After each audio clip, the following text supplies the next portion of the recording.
ఈరోజు ఎవరైతే కార్యకర్తలు కానీ గ్రామాల్లో నాయకులు కానీ ఇబ్బంది పెట్టారో, ఏ గ్రామాల్లో ఇబ్బంది పెడతా ఉన్నారో ఆ గ్రామ కార్యకర్తలు ఖచ్చితంగా మీరు ఒక బుక్ మెయింటైన్ చేసుకోండి. పొరపాటున ఏదైనా 4 సంవత్సరాల తర్వాత మళ్ళీ మర్చిపోవచ్చు. దీన్ని ఖచ్చితంగా వాళ్ళు ఎక్కడ దాచిపెట్టుకునే వదలను. అది ఖచ్చితంగా ఈ మాత్రం చెప్తా ఉన్నాను. ఇక్కడ కాదు, ఎక్కడ వేరే ప్రాంతాల్లో పోయి బతుకుతాము. ఇప్పుడు చేసిన గారికి అన్యాయం చేసినాం, అందరినీ కొట్టినాము, అందరి మీద కేసులు పెట్టించినామని చెప్పి ఎక్కడెక్కడో మేము పోయి దూరంగా బతుకుతామంటే బతకనీయము.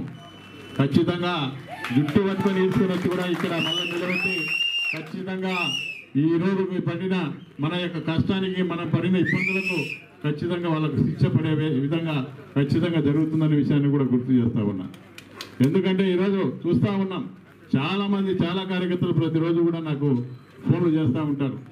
అన్న ఈ విధంగా మమ్మల్ని ఇబ్బంది పెడతా ఉన్నారు, ఈ విధంగా మా యొక్క గనులు లాక్కున్నారు, ఈ విధంగా రస్తాలు ఇబ్బంది పెడతా ఉన్నారు, ఈ విధంగా ఎప్పటి నుంచో మేము ఆ గనులను నమ్ముకొని చేసుకుంటున్న గనులు కూడా ఈరోజు ఆక్రమిస్తూ ఉన్నారు.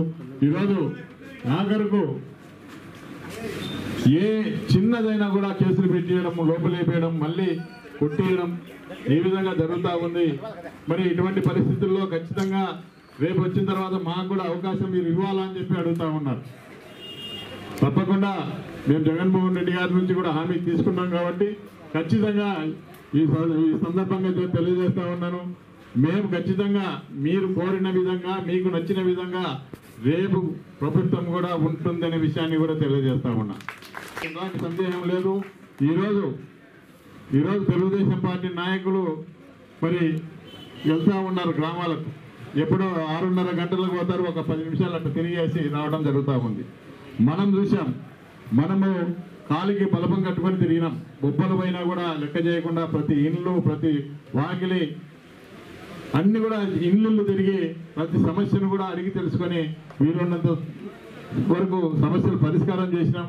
మేము కాలర్ ఎగిరేసుకొని మేము పలానా పని చేసినాం, పలానా ఇచ్చినాం, మీ కుటుంబానికి ఇన్ని ఇచ్చినాం, ఈ విధంగా మేము చెప్పిన మాట ప్రకారంగా మేము నెరవేర్చుకున్నామని చెప్పి ధైర్యంగా కాలర్ ఎగిరేసుకొని కూడా మనం చెప్పే పరిస్థితి మనకు ఉండేది. కానీ ఈరోజు తెలుగుదేశం పార్టీ నాయకులు గ్రామాలకు వెళ్ళండి, గ్రామాల్లో ఇళ్ళ దగ్గరికి వెళ్ళమని చెప్పి నేను అడుగుతా ఉన్నాను. మరి వాళ్ళని ఎక్కడ పోతే నిలదీస్తారనే భయంతో రాత్రుల పూట తేలుగుట్టిన దొంగల్లాగా ఈరోజు వచ్చి ఏదో ఒకటి మాట్లాడి ఎమ్మడే పారిపోవడం జరుగుతూ ఉంది. అటువంటిది కాకుండా మేము గతంలో తిరిగినాం, గడప తిరిగినాం.